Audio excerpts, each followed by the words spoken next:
ஒரு வேலை ஸ்தலத்திலே ஒருத்தருக்கு வர வேண்டிய வேலையை நான் வந்து வேற மாதிரி பறித்து கொண்டேன்.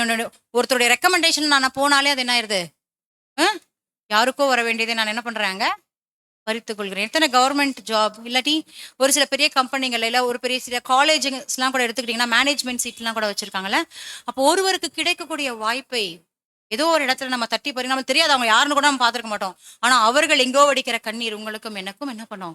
கண்டிப்பா கிரேஸ் ஒரு சின்ன சின்ன விஷயத்தை கூட என்ன பண்ணோம்?